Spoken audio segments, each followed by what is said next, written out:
Hello, I'm Joe Bob Briggs, better known as the man who put vision in Monstervision, and we got a whole lot of aliens disguised as humans tonight with The Last Starfighter and Peacemaker, which is a TNT premiere.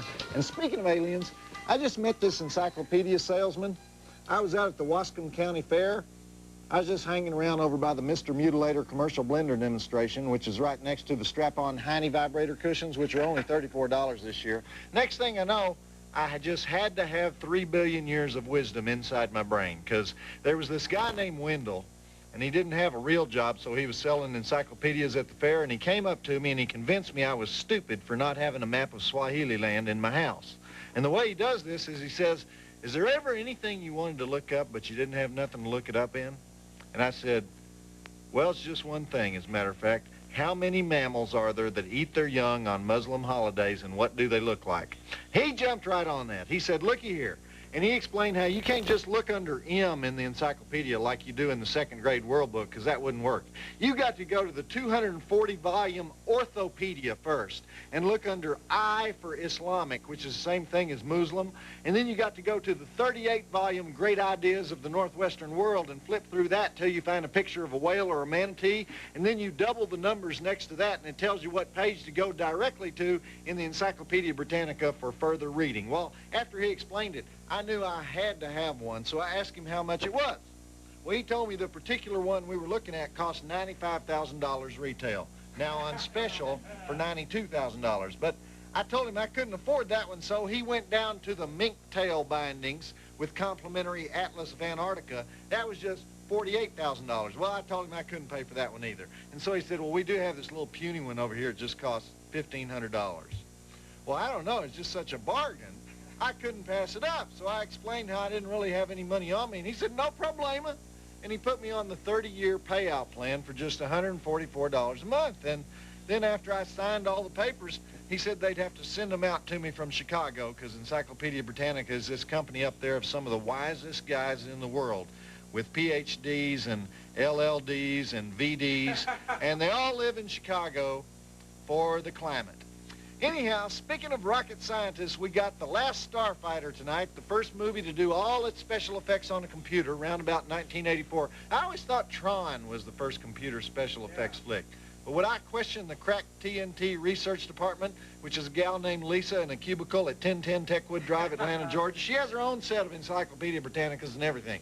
The Last Starfighter is the story of a teenage video game whiz who's recruited by Robert Preston in a DeLorean station wagon and brought to the planet of receding hairlines before he can say, "Aren't you the guy from the Music Man?" So he and a Leatherface alien can fly past planets that look like matzo balls and destroy the evil Kodans. They're the ugly aliens trying to take over the universe. It's directed by Nick Castle, who was a film school buddy of Monstervision idol John Carpenter. We'll talk more about him a little later. But let's do those drive-in totals. We have 5 dead bodies, no breasts, 1 motor vehicle chase with exploding pickup truck, 3 intergalactic battles, 1 severed arm, 1 big head hologram, exploding space command center, scepter stabbing, face removing, eyeball polishing, multiple species in matching uniforms. It's a little tame. I give it about 2.5 stars. Check it out. We'll be here all night to keep y'all awake.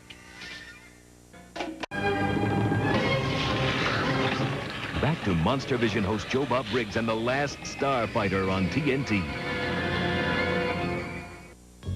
Boy, that scene really brought back the memories. That's what we always did in my trailer park. Anytime somebody was about to bust the record playing a video game, we would all gather around and cheer and dance. Little slice of Americana lovingly recreated by Universal Pictures. The main kid, Alex, that's Lance Guest. He's had a short but illustrious career. His first feature was Halloween 2, the best of the Halloween sequels, not counting the new H2O, which is sort of the upscale Halloween. And he was also in the immortal Jaws the Revenge, the one where the shark chases Roy Scheider's widow to the Bahamas and tries to eat her new boyfriend, Michael Caine, while they're sipping fruit cocktails on the beach. And the wholesome girlfriend in the Jennifer Beals Flashdance sweatshirt is Catherine Mary Stewart, probably best known as the girl in Weekend at Bernie's. But she's also done a good chunk of B-movies and TV dramas like Rage to Kill, With Intent to Kill, Killer in the Family. You can never have too many movies with kill in the title, I always say. And then, of course, there's former Playboy bunny Barbara Bosson as Alex's mother. You probably recognize her from one of the very many Stephen Bochco shows that she did. Hill Street Blues, she was in Murder One, and she was in the classic Cop Rock.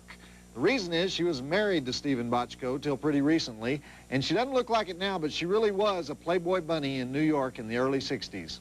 Okay, here we go. The flick's gonna get a little more interesting right now. You guys remember Cop Rock? Oh, yeah. It was like Law and Order meets West Side Story. You know, you have the right to remain silent, turkey, but first, let's dance. That show was on for, almost a full 1/4 of one season. Oh, I see we have some comedians in the audience. Well, we have an outlet for all that destructive energy, young man and young woman. Just enter our Monstervision caption contest and try to make the six-headed jury laugh. And the winner gets our exclusive Monstervision t-shirt, plus the scorn of all the sore losers. Just go to tnt.turner.com/Monstervision, and maybe you can prove just how hysterically funny your mom never realized you are. Play the Monster Caption Contest and win a free t-shirt at tnt.turner.com/Monstervision. Back to Monstervision host Joe Bob Briggs and the last Starfighter on TNT. Robert Preston is doing the Music Man in this movie, isn't he? It's Professor Harold Hill in outer space. Instead of Trouble in River City, we got Trouble on Rylos Planet, you know? It's almost like they wrote this part for him, the part that made him famous on Broadway and then in the big splashy 20th Century Fox musical, because I can't think of any other reason why he's wearing a bow tie and a fedora when everybody else has on Star Trek outfits and male pattern baldness, even the women. Let's get back to the flick. This movie was ahead of its time, really, because, I mean, today, what with Babylon 5 and everything, we're jaded about seeing pus-eyed, lizard-head, alligator-faced character actors, right? But in 1984, it was still gross. You know, kind of like tattoos and body piercing. We got used to it, you know? We got used to most of it, anyhow. You ever been with a girl and you finally get most of her clothes off and there's this solid blue navy tattoo with some kind of serpent or something twisting all the way around her thighs? And she says something like, "How do you like it? Only very special people get to see that." What are you supposed to say? "I hate it. Let's laser it off right now." You know? They put them in the weirdest places. It makes you feel like you are suddenly in the presence of a bug-eyed space alien. Of course, I'm only speaking hypothetically. Back to Monstervision host Joe Bob Briggs and the last Starfighter on TNT. When the green moon of Yalan is eclipsed, Kodan Armada will invade. Okay, there's already way too much plot getting in the way of the story here. It was nice for the intergalactic Wizard of Oz guy to bring video with him, though, because it saved us a whole lot of exposition time. I think the bad guy, what's his name? Zur, something like Zur or Zur. He wants to destroy something called the Frontier with his evil multi-bladed scepter. Either that or he just wants to walk around looking like the Grambling State University drum major. But did I mention that the director, Nick Castle, was a film school pal of John Carpenter's? They wrote a short film together in 1970 that got an Academy Award, and then Nick worked on Carpenter's first feature, Dark Star, as a camera assistant or something, and then he played the killer in Halloween. We never really saw his face, but that was Nick Castle. And the two of them co-wrote The Great Escape from New York. But the stuff he's done without Carpenter is pretty embarrassing. Skate Town, USA, remember that, which he wrote? And he wrote and directed Tap, starring Gregory Hines, which is interesting because his father, Nick Castle Sr., was a big choreographer for Shirley Temple movies and Fred Astaire, stuff like that. Nick Jr. also directed one of the worst movies of 1996, Mr. Wrong, where Ellen DeGeneres smacks Bill Pullman right square on the lips. Anyhow, let's get back to The Last Starfighter. Roll it. And that's all I'm going to say about Ellen DeGeneres. Good title, though, Mr. Wrong. Yeah. You know, we didn't know just how wrong he was at the time, did we? In order for him to become Mr. Right, we'd need major surgery and 2 years of estrogen shots. Coming up, before battling criminals in Jackie Brown, Robert Forster battled aliens in this movie. See him in Peacemaker next. And tomorrow night at 8, see the hidden secrets of Russia's top intelligence agents. Discover the secret KGB UFO files.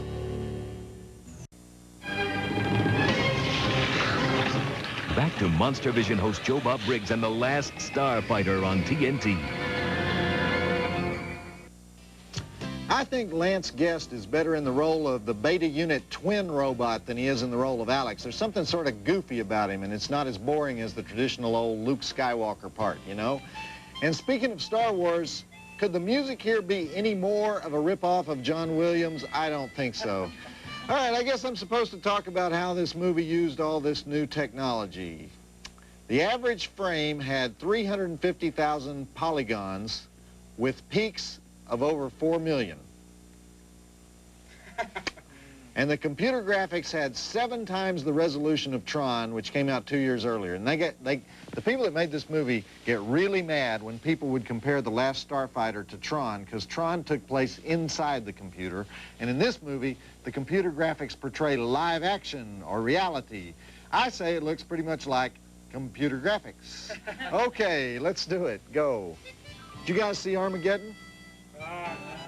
Pretty hard to be impressed by The Last Starfighter after you've seen a movie like Armageddon. I know it's 14 years later, but give me whatever kind of special effects those guys use, because I think in the future, all movies are going to be made by geeks in their attics anyway, right? They're going to be up there building computer programs for 2 years, you know, growing beards, letting their fingernails grow out long like Howard Hughes. And then the last 3 days, they'll say, okay, send in Stallone, Schwarzenegger, and Kathy Bates. And then all 3 of them will go over to this computer geek's house and stand in front of a blue screen for a couple days and say some lines and look scared because the aliens are about to eat them. And then the computer guy will go back inside his closet and work 2 more years, and then the movie will come out. Do you know what I'm talking about? No, you don't, do you? It's the future. Back to Monstervision host Joe Bob Briggs and the last Starfighter on TNT. I guess you'd never know, but that's Dan O'Herlihy as Grigg behind that alligator makeup. He was 65 years old when this movie was made. And Dan O'Herlihy's a character actor who did a lot of 1950s costume dramas, you know, like Bingo Brigade and The Black Sheet of Falworth. And he always had 5th or 6th billing after Lana Turner and Rock Hudson, Betty Davis. It was also the only good thing in the most despised of all the Halloween movies, Halloween 3, Season of the Witch. And then there's his TV work with guest spots on all the brilliant shows of the 70s like Charlie's Angels, The Bionic Woman, and Battlestar Galactica. Remember Battlestar Galactica? It sort of came off the success of Star Wars. And, of course, all movies with fighter planes in outer space came off the success of Star Wars, including this turkey, including this fluffy little bit of romantic whimsy that we're watching now. Back to The Last Starfighter, roll film. You know how they sort of suggest that Catherine Mary Stewart is about to have sex with a simuloid? You know, a girl gets grossed out by that idea. A guy, on the other hand, wouldn't mind that. She looks exactly like your girlfriend, but at some point you can just turn the switch to off, you know? Technology does have its advantages. I love you, Alex Rogan, she shouts to the heavens. Reminds me of one of those scenes in the 60s where the woman says, I love you, damn it. I don't want to say this movie is melodramatic, but I've seen more subtlety in America's Wildest Police videos, all right? And speaking of people whose tongue I'd like to have in my ear, like the alien, it's time for our weekly installment of Joe Bob's Advice to the Hopeless with the truly scrumptious TNT male girl. Isn't it hilarious when the alien's making out with the Earth girl? Well... And he keeps doing it wrong? At least he's open to suggestion. Really? So you don't mind a little inexperience? Well, it's not bad. I mean, when you're starting with a clean slate. So you can tell him how you like it? Yeah. Well, yeah. Did I ever tell you that I'm a virgin? No, I seem to remember another time when you were trying to tell me you were a convinced, skilled lover. I am skilled. I'm the rare combination of skill and inexperience because I'm very open to suggestion. Good, because I really highly suggest that you go ahead and read this letter from Carly Cottrell from Clear Lake Park, California. Hey, Joe Bob. So what's it like to be a star? Well, Carly, it has some perks. Not the one I'd like, if you know what I mean, and I think you do. My grandpa, little brother, and I make it a religious responsibility to watch your show. My friends and I at school even made a club in your honor. It is called Joe Bobism. To get in, you have to take the Joe Bob oath. Then you have to name something of yours Joe Bob, and you're in. Name something of yours Joe Bob. I hope there's limits to what you can do with that. I don't want anybody naming their one-eyed Willie after me or anything. These kids today are freaky little buggers, aren't they? I can't wait to hear what kind of freaks you think we are. But that is okay, because you rule. What do you do in your spare time? Do you have any spare time? Well, I know you have a lot of other fan mail to read, so I'll just let you go do whatever you do. One of your many #1 fans, Carly, Clear Lake Park, California. Well, first of all, my celebrity hobbies, Carly, include writing Elizabethan sonnets, explaining the unified field theory to Guatemalan orphans, and that's about it. But, you know, don't you think that I'm the one who should be administering the Joe Bob oath? You know, where do I have to show up? Write me back. Let me know where I have to show up to administer the Joe Bob oath to the Joe Bobism Club in Clear Lake Park, California. And I hope their little club can afford a first-class ticket on the concert. Oh, you are a real giver, Joe Bob. Well, that's because I'm so inexperienced. I want you to show me the ways of the world, Reno. That's what I need. I'll tell you what, I'm going to show you me leaving. Bye, y'all. That actually might work for me.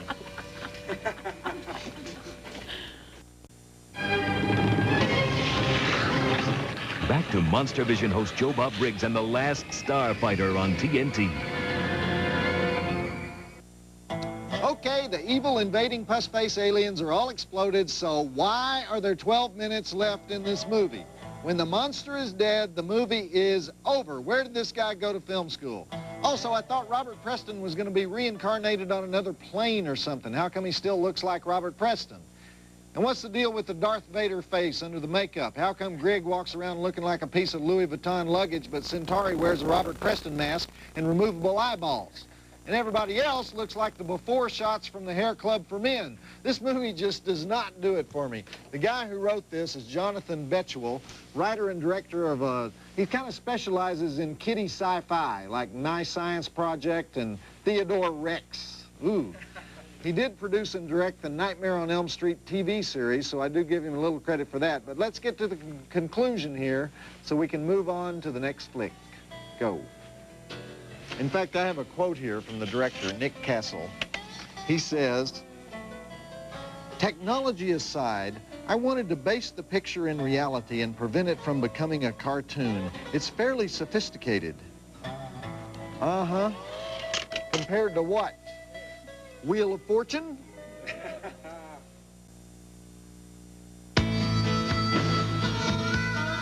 Back to Joe Bob's Last Call and Peacemaker on TNT. Okay, Lance Guest and Catherine Mary Stewart are finished simpering around the trailer park, and they've gone off to simper in outer space in the movie that seems to be based on a video game. You know, just recently we had War Games, which came out the same year, and people were just obsessed with video games in 1984. Everybody thought it'd be the year all of George Orwell's Big Brother predictions came true, right? It turned out to be the year of the video game. And you may have noticed in the end credits, Atari game available. That credit is bull hockey, because we tried to find that game, and it turns out they only made a test model, and it didn't do too well, so they never really put it into production.